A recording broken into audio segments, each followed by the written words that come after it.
The Power to Control Your Mind. Introduction. This document posits the mind as a complex and dynamic system, the functioning of which is frequently characterized by a state of internal disorganization. The individual, in this context, may be conceptualized as an administrative authority lacking executive control. Cognitive processes, such as thoughts, may be observed to operate in an uncontrolled and chaotic manner. States of anxiety are often manifested as a culmination of cognitive traffic, while instances of anger may be likened to explosive events within a confined space.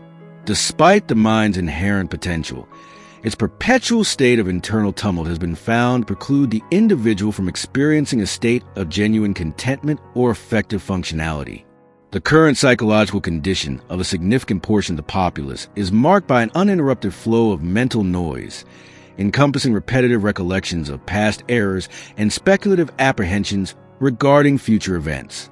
This condition results in the subjective experience that one's cognitive processes are the dominant force, thereby dictating emotional states, behavioral patterns, and overall well-being.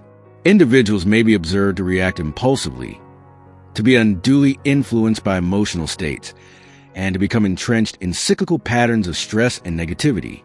It is a central thesis of this work that this condition is not a fixed or immutable state.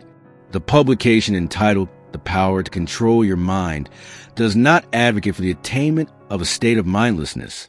It is not an instructional manual for cessation of cognitive activity or the development of an emotionless state. Instead, it constitutes a pragmatic guide for the reclamation of one's mental autonomy. The objective is to transition from a position of mental subjugation to one of self-governance. The mind is herein defined as an instrument which, like any other tool, may be refined, directed, and utilized for the deliberate construction of one's life, rather than for the generation of internal disorder. Upon the completion of this document, the reader will possess an understanding of the fundamental mechanics of their own cognitive apparatus, including its operational principles, its potential for self-sabotage, and the methods by which one may assume a position of command. The methodologies presented are predicated upon established scientific principles and are designed to facilitate the reduction of internal cognitive chatter, the regulation of emotional responses, and the focused direction of attention. The content will explore the processes of observing one's thoughts without becoming enmeshed within them, selecting a deliberate response in lieu of an impulsive reaction, and cultivating an intentional mindset. This endeavor represents a journey towards self-mastery. The process will necessitate sustained practice, patience, and a willingness for introspection. The resulting benefits are considered to be of profound nature, including, but not limited to, a state of enhanced internal tranquility, improved cognitive focus, and the unwavering conviction that one possesses a capacity to navigate life's challenges with mental clarity and resilience. The authority to control one's mind is a potential that resides within each individual, and this work provides a means by which this potential may be realized. The commencement of this process is now at hand. Part 1. Understanding the Untamed Mind. Imagine for a moment that your mind is not you, but a complex, autonomous machine.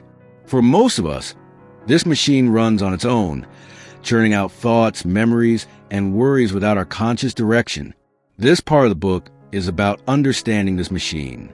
Before we can learn to steer it, we first have to understand its default settings, its quirks, and the powerful forces that shape its behavior.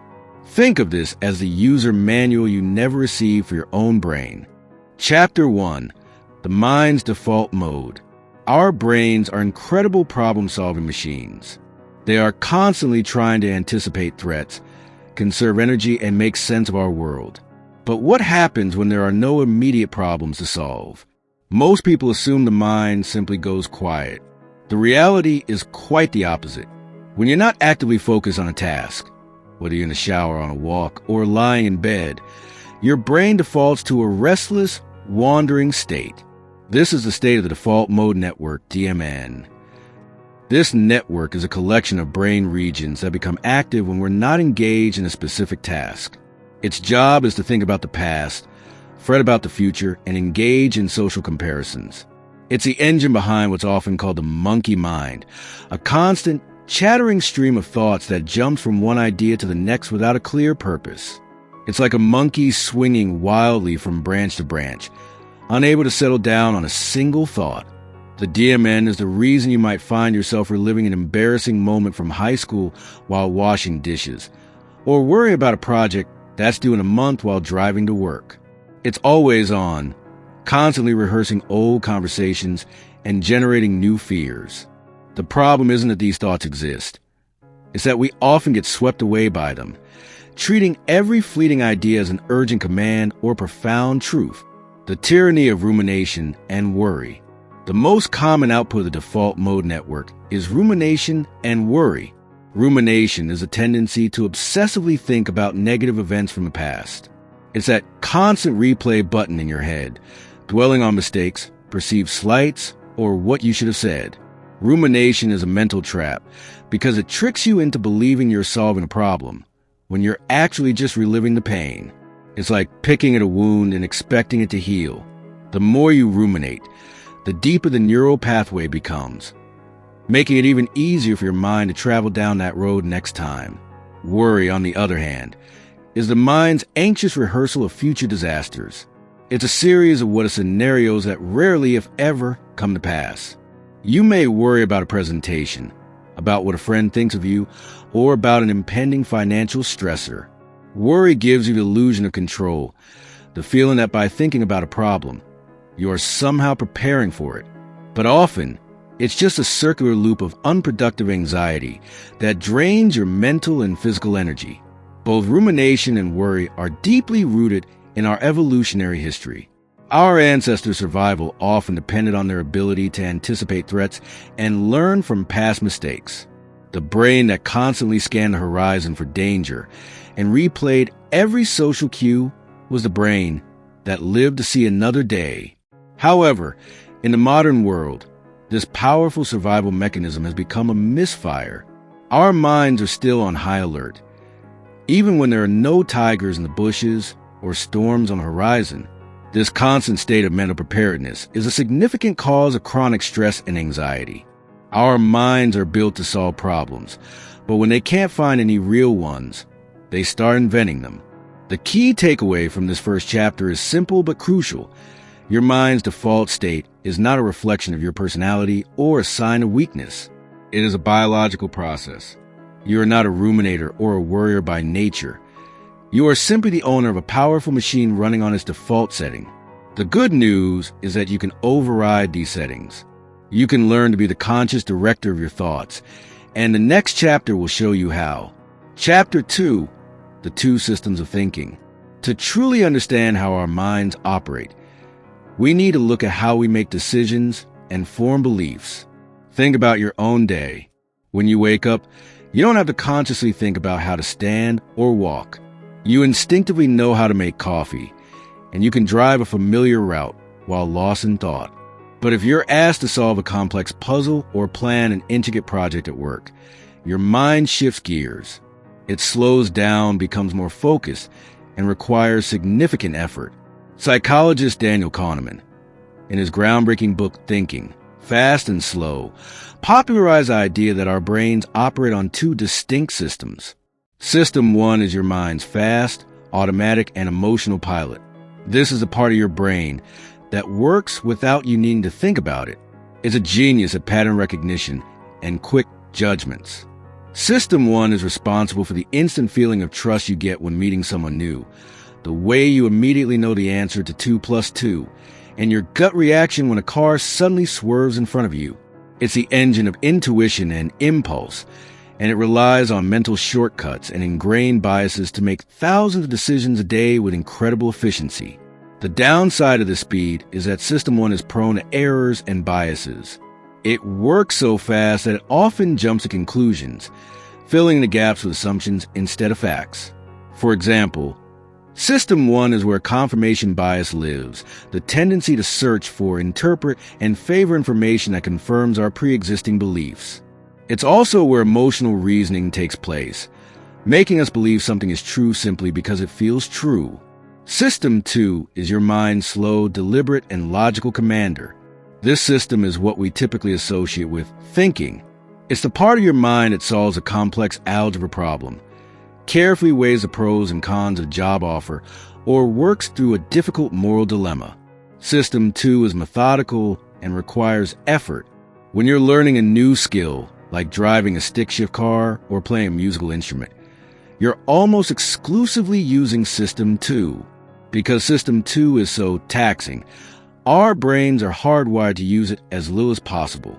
This is where the trap lies.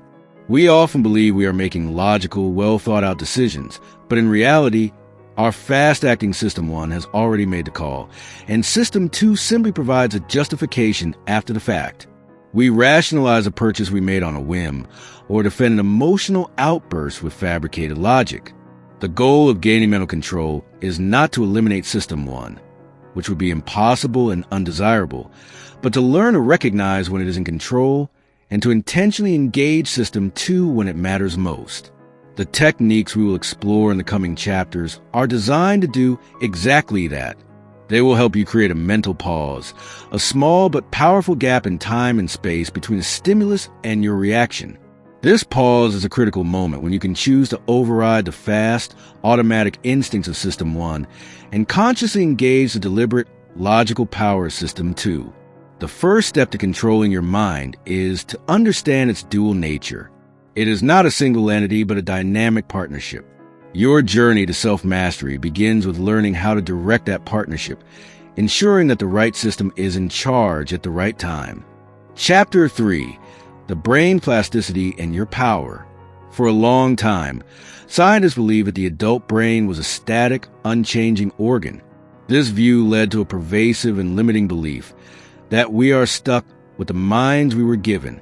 The grumpy person will always be grumpy.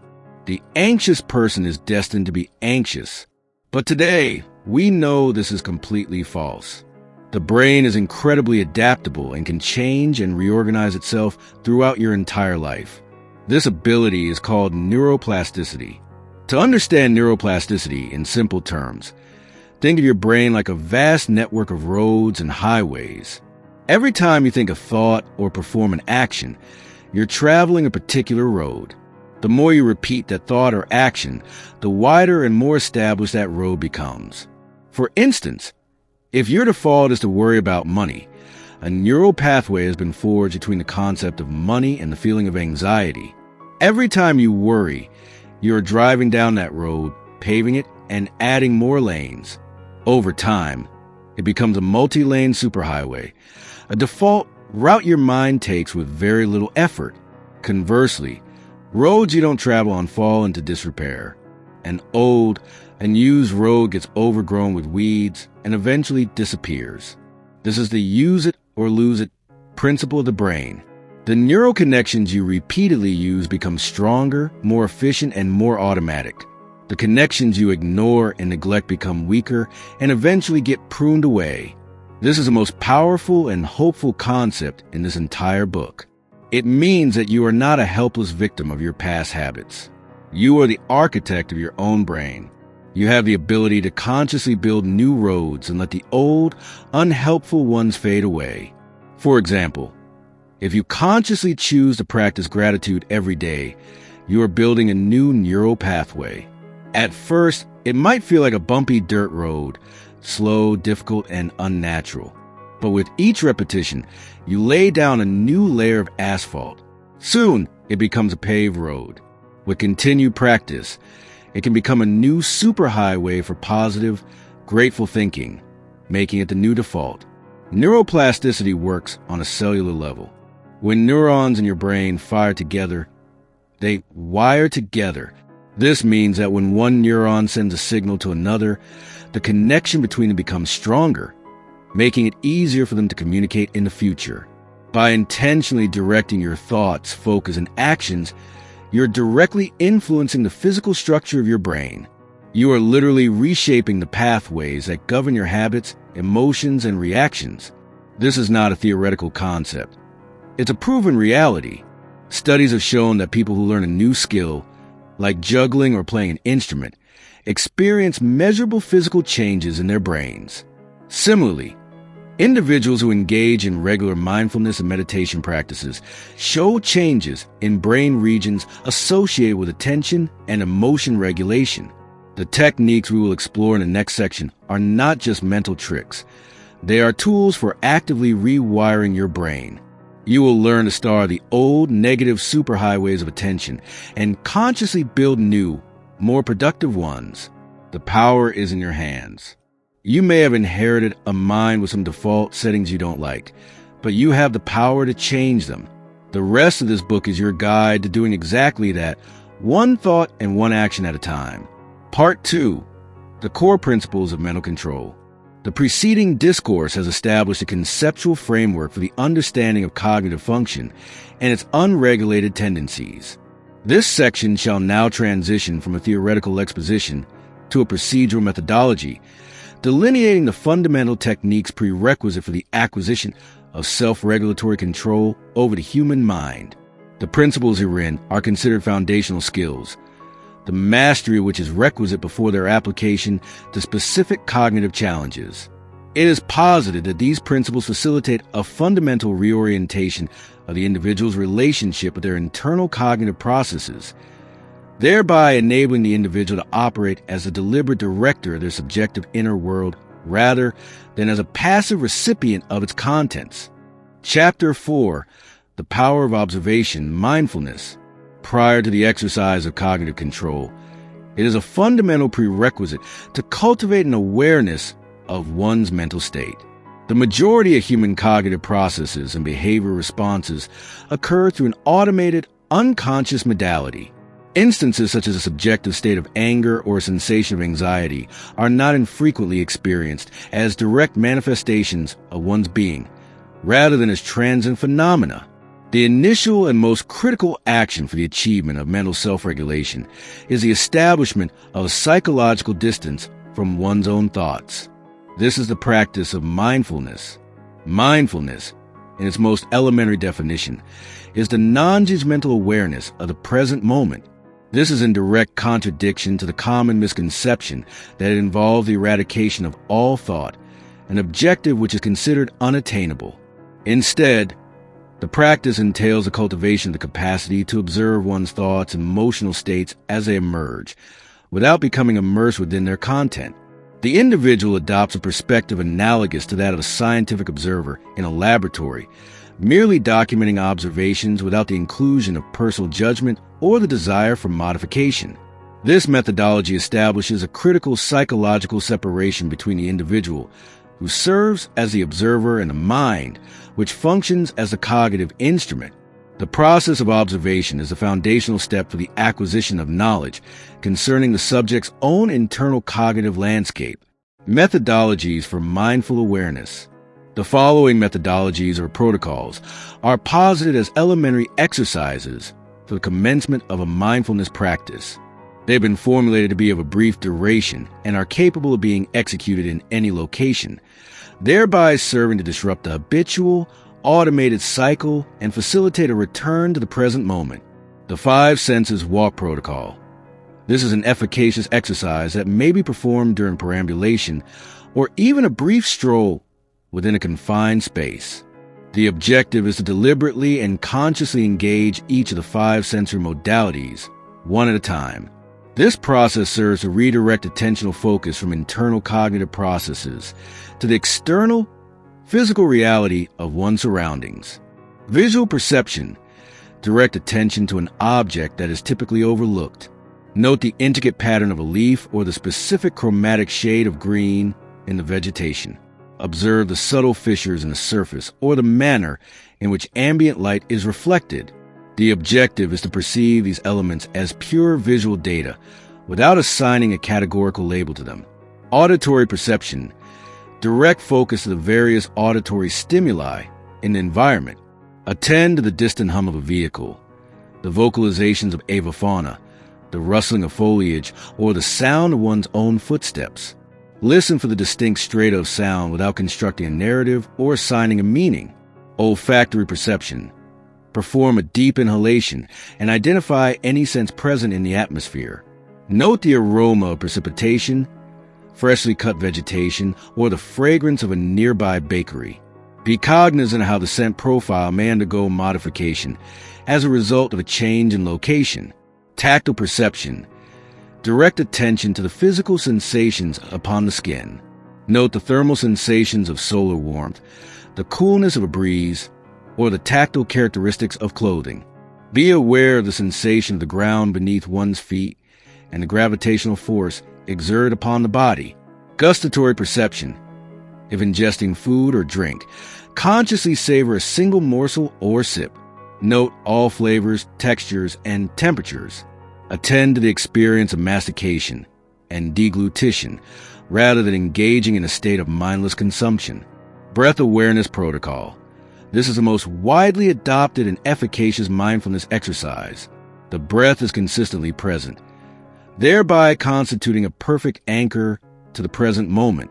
The act of concentrating upon one's breath serves to calm the nervous system through the stimulation of the vagus nerve, a major cranial nerve that plays a pivotal role in the body's parasympathetic rest and digest response. Secure a comfortable position, either seated upon the floor or in a chair.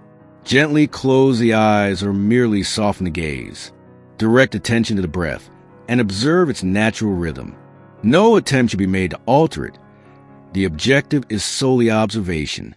Pay meticulous attention to the physical sensations, the cool air entering the nasal passages upon inhalation, the slight elevation and descent of the thorax or abdomen, and the warm air exiting the body upon exhalation.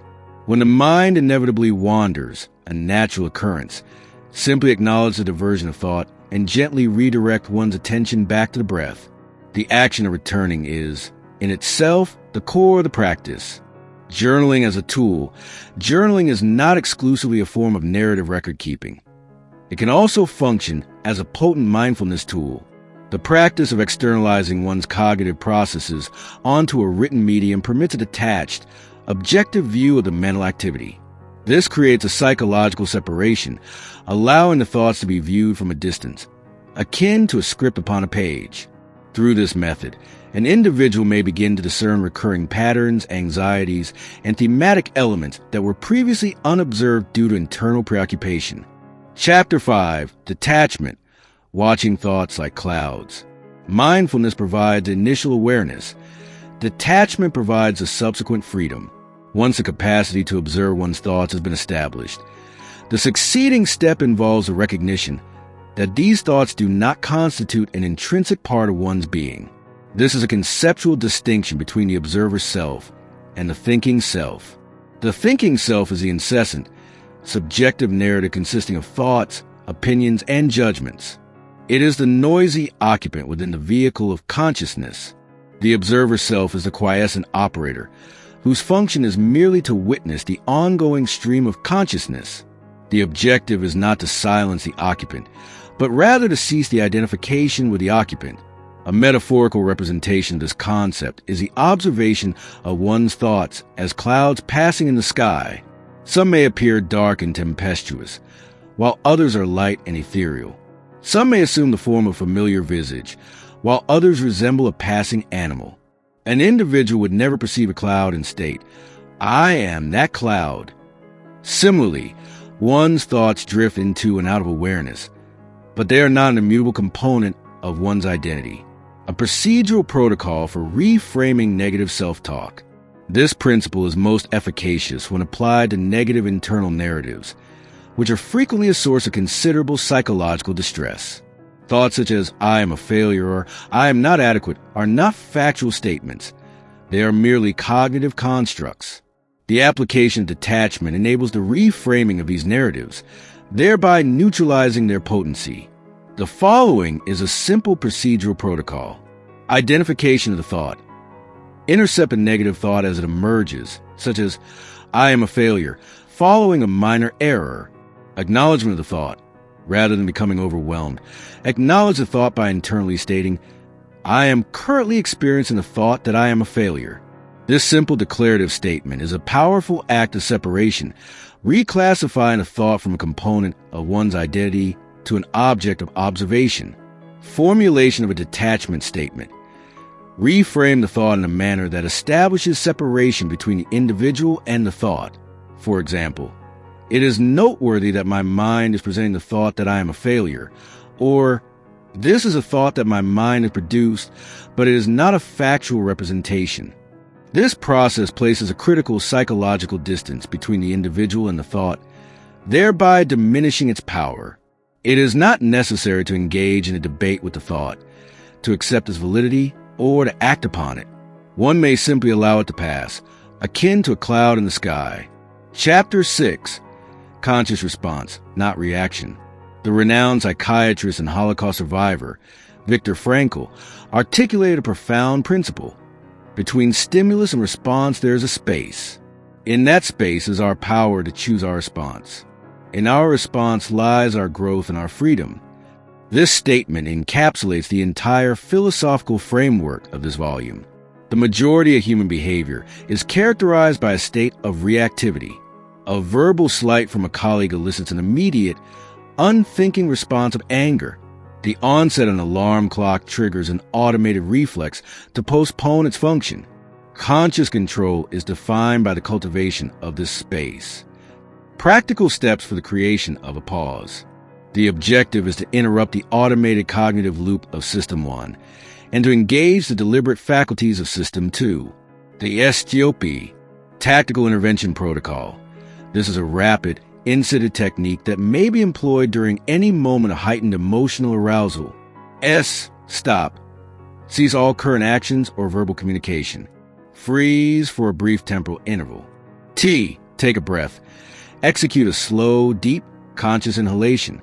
This action transmits a signal to the nervous system to achieve a state of calm and provides a moment of cognitive clarity. O. Observe. Conduct an assessment of internal bodily sensations, thoughts, and impulses. Observe these phenomena without the inclusion of judgment. P. Proceed. Following this moment of observation, the individual is endowed with the agency to select their response. The action is no longer based upon instinct, but is a deliberate choice. The 5-second temporal disruption mechanism. When an individual experiences the impulse to react, whether it be to utter a hostile remark, to transmit an emotionally charged electronic message, or to engage in procrastination, a countdown to 5 should be initiated prior to execution. The simple act of counting serves to disrupt the automated chain of command from impulse to action. This temporal interval is frequently sufficient for System 2 to activate and present a more rational and thoughtful alternative. Chapter 7. The Art of Focus and Attention.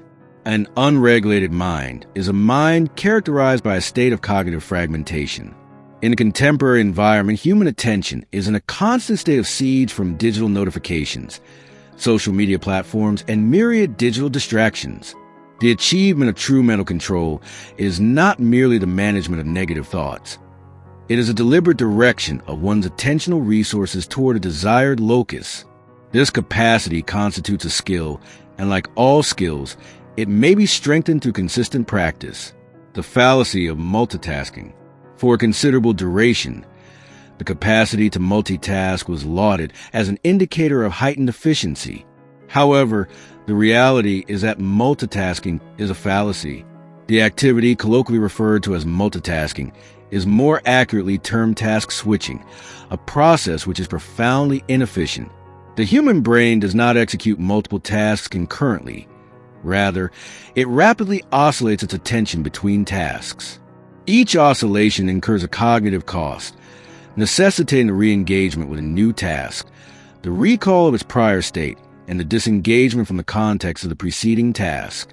This process results in an elevated rate of errors, a reduction in performance speed, and a state of heightened cognitive fatigue. The analogy of a single processor computer attempting to execute a multitude of complex programs concurrently is an appropriate representation of this phenomenon, the efficacy of single tasking and deep work. The corrective measure for cognitive fragmentation is single tasking. This is a conscious decision to allocate one's full, undivided attention to a single task at a given time. The more this practice is engaged in, the more robust the capacity for sustained focus becomes. The Pomodoro Technique. This is a structured temporal framework for the training of attentional focus, particularly for tasks of a complex or challenging nature. Select a single task for execution. Set a timer for a duration of 25 minutes. Work on the selected task with complete focus, without any digital or external distractions. Upon the expiration of the timer, a brief respite of 5 minutes should be taken. After the completion of 4 such pomodoros, a longer respite of 15 to 30 minutes is recommended. This technique conditions the brain to sustain focus for a specified period and assists in the surmounting of initial resistance to difficult tasks. The manipulation of environmental variables for the mitigation of cognitive fragmentation. The external environment is a significant determinant of one's capacity for focus. To achieve mastery of attention, it is imperative to exercise control over one's surroundings. All notifications on electronic devices should be disabled. Unnecessary tabs in web browsers should be closed. The use of digital tools to block access to distracting websites is a form of proactive self-regulation. The individual should communicate their need for a period of uninterrupted focus to others in their vicinity. Through the application of these core principles, mindful awareness, detachment, conscious response, and directed attention, the individual is not merely learning to manage their mind. They are actively engaging in its reorganization. This constitutes the bedrock upon which all other forms of mental mastery are constructed. Part 3.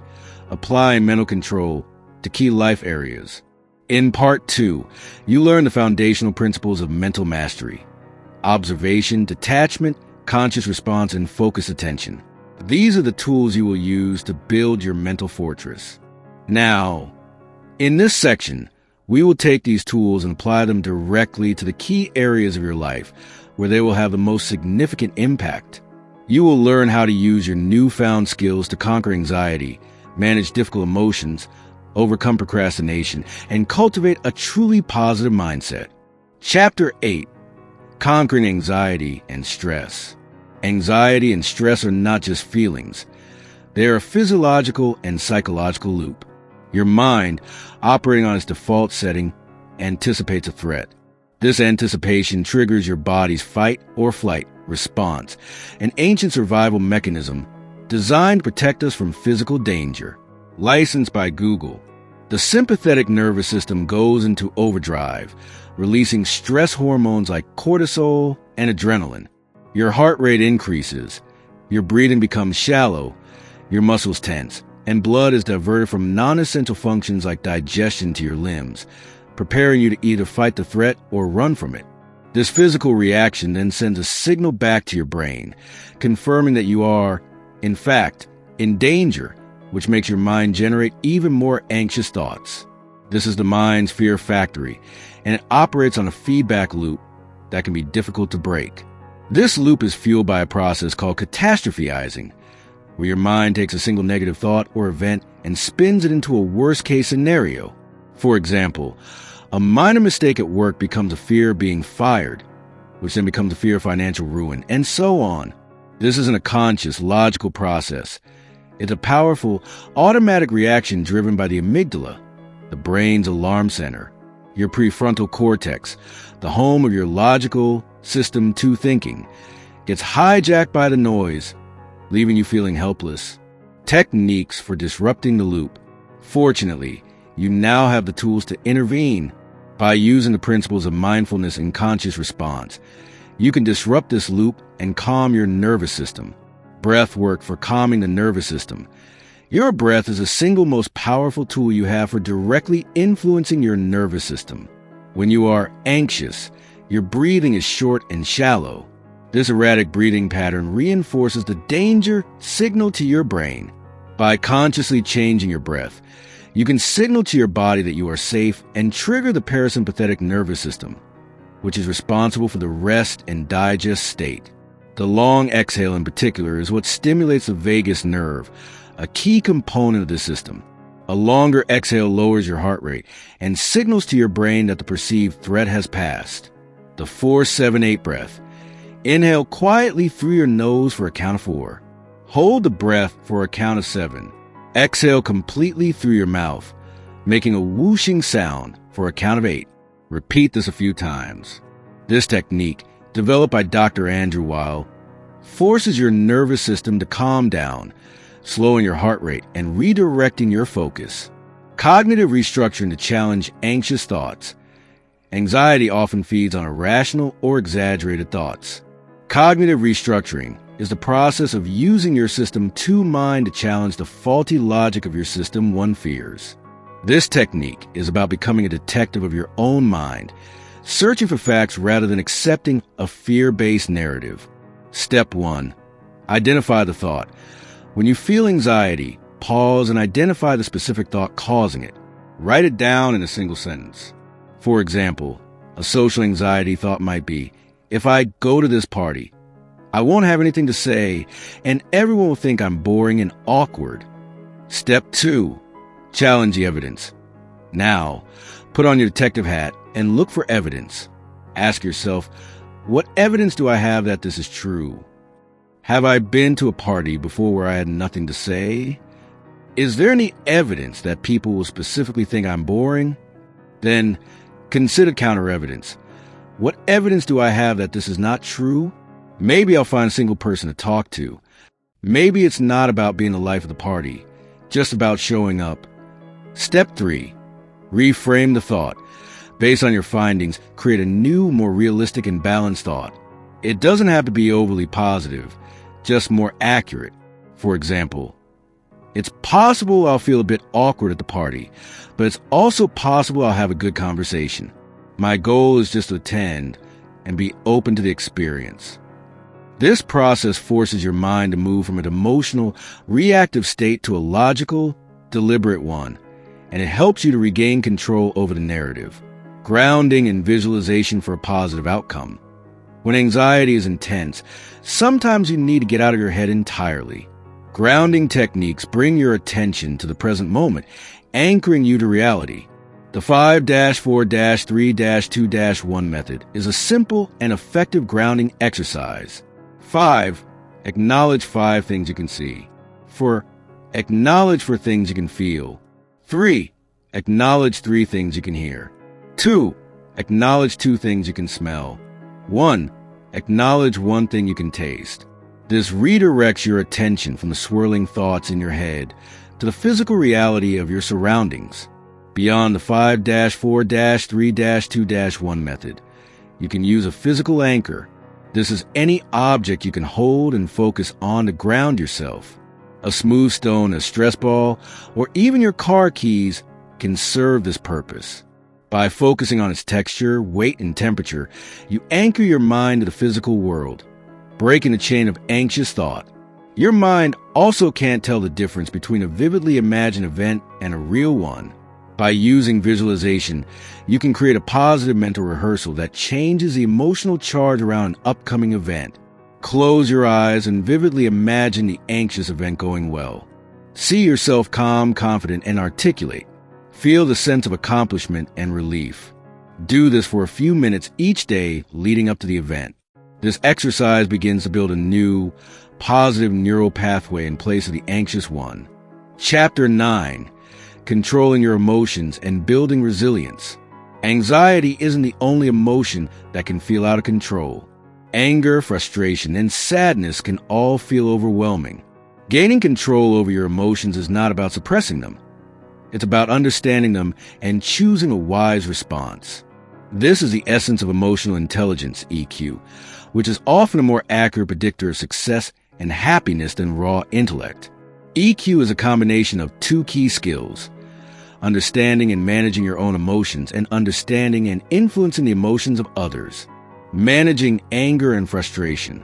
Anger is a powerful, primal emotion. It's an indicator that a boundary has been crossed or a need is not being met. The key to controlling it is to create a pause before you react. This pause is the moment where you engage your system to mind. The emotional check-in. When you feel a surge of anger, take a quick inventory. Ask yourself, what am I feeling right now? Is it really anger, or is it hurt, embarrassment, or fear? What triggered this feeling? Is a rude comment a long day or a deeper-seated frustration? And what do I need right now? Do I need space, to communicate my needs, or just a deep breath. This simple pause, even just 10 seconds long, can prevent you from saying or doing something you will regret. Understand the triggers. Journal about your moments of anger. Look for recurring triggers. Do you get angry when you feel disrespected? When you're tired? When you feel like you're not being heard? Understanding your triggers allows you to see the emotion coming and consciously choose a different path, perhaps by communicating your needs proactively or taking a moment to de-stress before a known trigger. Building resilience, a positive inner narrative. Resilience is the ability to bounce back from setbacks. It is built not by avoiding hardship, but by changing your internal narrative about it. The way you talk to yourself in moments of failure or disappointment is the most important factor in your recovery. The power of gratitude. Gratitude is a muscle. By practicing it daily, you train your mind to look for the good in your life, even amidst difficulty. Keep a small gratitude journal where you write down 3 things you are thankful for each day. This simple practice can reshape your perspective over time, making it easier to find hope in difficult moments. It widens your view from a single negative event to the broader picture of your life, where many things are still going right. Reframe setbacks as lessons. An untamed mind sees a setback as a reflection of personal failure. I fail because I'm not good enough. A controlled mind sees as a lesson. I fail because of my approach, and here's what I can change. When something goes wrong, ask yourself, what can I learn from this? What is a single positive action I can take now?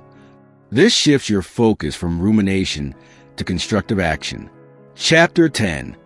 Unleashing your potential and overcoming procrastination. Procrastination is often misunderstood as laziness. In reality, it is a complex mental habit rooted in fear and perfectionism. The mind, faced with a difficult or overwhelming task, chooses the immediate, easy comfort of putting it off, rather than facing potential discomfort of failure. This fear can manifest as, what if I can't do it perfectly? Or what if people judge my work? The pressure to produce a flawless result can be so intense that the mind's best strategy becomes inaction. It is a protective mechanism, not a character flaw. Mind-control techniques for action. The solution isn't to force yourself to work. It's to outsmart the mind's resistance. Identity-based habits. Instead of focusing on what you need to do, focus on the type of person you want to be. For example, instead of saying, I need to write 1,000 words today, say, I am the type of person who is a writer. Writers show up every day to do the work. This frames your actions not as a chore, but as a confirmation of your identity, making it easier for your mind to get on board. A person who wants to be healthy might say, I am a person who enjoys exercise, not I have to go to the gym. Break down tasks into tiny steps. The mind gets overwhelmed by big, ambitious goals. It sees a massive project and defaults to procrastination. Break your large task into the smallest possible, non-intimidating steps. For example, a task like start writing my book is daunting, but open the Word document is easy. Write a single sentence is even easier. For a task like clean the house, a tiny step might be put one item away. For a workout, it could be put on my workout clothes. By starting with a tiny, manageable action, you overcome the initial resistance and build momentum. Chapter 11. The Power of Intentional Thought. So far, we have focused on controlling and managing the negative. But true mental mastery is not just about what you stop doing. It's about what you start doing. It is a transition from passive thinking to active creation. You have the power not just to silence the noise, but to actively program your mind with the thoughts and beliefs that serve you. Affirmations and visualization. Affirmations. Affirmations are powerful statements you repeat to yourself to reinforce a desired belief. However, they must be used correctly. Simply saying, I am rich, when you're struggling with money will feel unbelievable and your mind will reject it. The key is to make the affirmations believable and present tense. The language of believable affirmations. Your affirmation should feel true, even if they aren't your full reality yet. Instead of "I am wealthy," try a process-oriented affirmation like, "I am a resourceful and hardworking person who creates value for others," or "I am on the path to financial freedom, and I'm learning every day." These statements are grounded in what's currently true while still pointing toward your goal. The power of "I am," using present tense statements like, "I am a confident and capable person," or "I am a focused individual," bypasses the mind's tendency to wait for a future state. It tells your brain to start behaving and thinking in that way right now. Visualization.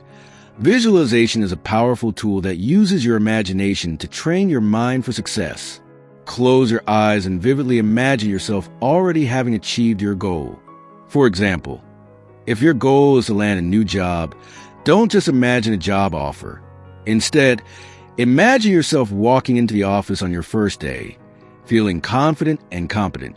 Imagine your new colleagues greeting you warmly, the sun shining through the window, and the feeling of excitement and belonging. Use all your senses. What do you hear? What do you see? How does the chair feel? To make the mental image as real as possible. This exercise is not magic. It's a mental rehearsal. It builds confidence, reduces anxiety, and makes you more likely to take the necessary actions to achieve your goal.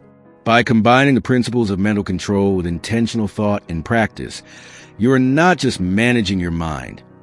You are using it to design the life you truly want to live. Part 4. The Journey of Lifelong Practice. You have come a long way. You now understand the untamed nature of your mind, the two systems that govern your thoughts, and the incredible power of your brain's neuroplasticity. You have also been introduced to the core principles of mental control and have learned how to apply them to common challenges. But this is not the end of the journey. It is a new beginning. Mental mastery is not a destination you arrive at, but a practice you commit to for life. This final section provides a roadmap for continued growth and leaves you with an empowering vision for the future. The habits you build now will serve as a foundation for the rest of your life, enabling you to navigate inevitable challenges with grace and resilience. Chapter 12. Creating a personalized practice. The techniques you have learned, from breath work to visualization, are tools in your toolbox. The key to lasting change is to use them consistently, not just a moment of crisis. A daily practice, however small, is far more powerful than an occasional burst of effort. By weaving these habits into your daily routine, you are continually strengthening the new neural pathways we discussed earlier, making your controlled mind a new default. This is the essence of building a habit, the repetition of an action until it becomes automatic. Think of it as a form of deliberate self-programming. The daily routine, weaving practice into your life. A simple, effective routine doesn't need to take up a lot of time. The most important thing is consistency, even if it's just for a few minutes. Here is an example you can adapt to fit your own life. Morning routine, 5 to 10 minutes. Mindful moment. Before you check your phone, sit for 3 to 5 minutes and focus on your breath. Use this time to simply observe the sensations in your body and the thoughts that are already starting to swirl. Don't judge them, just watch them pass. This practice, often called meditation, is not about emptying your mind. It's about training your mind to be present. You are building the muscle of attention, which will serve you all day long. As thoughts inevitably arise, simply acknowledge them without getting involved and gently redirect your focus back to the feeling of the air entering and leaving your lungs. Set an intention. As you get ready for the day, consciously set an intention. Instead of letting the day happen to you, decide how you will approach it. For example, today, I will be patient with my colleagues, or today, I will focus on one task at a time and resist the urge to multitask. Write this intention down or repeat it silently to yourself. This proactive step puts you in the driver's seat of your day, rather than reacting to whatever comes your way. Gratitude practice. As you eat breakfast or drink your morning coffee, mentally list 3 things you are grateful for. This simple act primes your brain for positivity before you even start the day. Research has shown that a consistent gratitude practice can literally change your brain's structure over time, making you more naturally inclined to notice and appreciate the good things in your life. Try to choose specific things, not just my family, but the way my child smiled at me this morning or the warmth of this coffee in my hands. Evening routine, 5 minutes. Review and reframe. At the end of the day, take a moment to reflect. Review your day and, if any moment of difficulty or frustration arose, reframe them as lessons. This is a crucial step to prevent rumination. Ask yourself, what did I learn today? What could I have done differently? What worked well? This exercise transforms setbacks from sources of stress into valuable data for personal growth. It helps you see yourself as a student of your own life, rather than a victim of circumstance. Troubleshooting common challenges. Committing to a new practice isn't always easy. Here are some common roadblocks and how to overcome them. I can't stop thinking. This is the most common frustration with mindfulness. Remember, the goal isn't to stop thinking. The practice is in the act of gently bringing your attention back to your anchor, like your breath. Every time your mind wanders, think of each time your mind wanders, and you bring it back as a successful repetition. You are building a mental muscle. The point isn't to win the battle against your thoughts, but to observe them without attachment, recognizing them as just passing phenomena. You are the observer, not the thought. I don't have time. This is often a mental barrier, not a real one. You could be mindful while doing anything.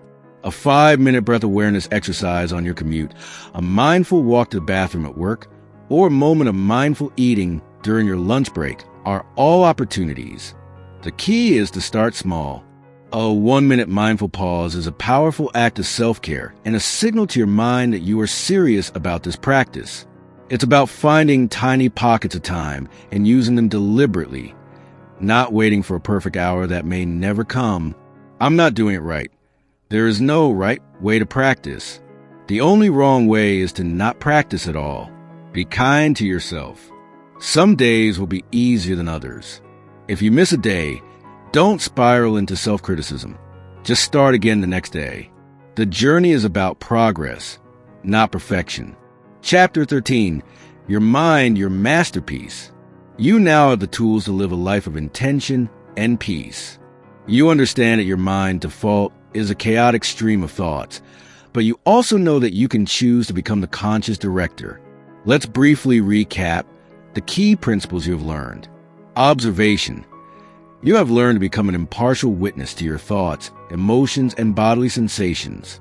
You now understand that you are not your thoughts. You are the one who is aware of them. This is a foundation of self-awareness. Detachment. By watching your thoughts like clouds, you've discovered the freedom of letting them go without judgment or attachment. This practice frees you from the emotional roller coaster of your own thoughts and allows you to respond to life with clarity rather than reaction. Conscious response. You have found the space between stimulus and reaction where your true power to choose resides.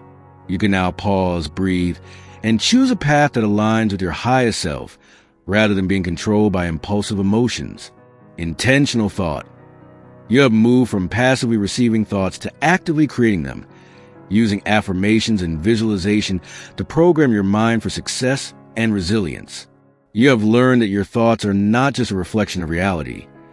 They are a powerful tool for shaping it. This journey of self-discovery is an ongoing one. Some days it will feel easy, and other days you will feel like you've taken a few steps backward. This is a natural part of the process. The important thing is to be compassionate with yourself and to return to your practice. Remember, your mind is your greatest tool. It is the engine of your creativity, the source of your resilience, and the foundation of your inner peace. For too long, you have let this tool run on autopilot. Now, you have the knowledge and the power to take the wheel. Live a life of intention, not impulse. Embrace the journey of lifelong practice. Your mind is your masterpiece, and now you have the ability to create it.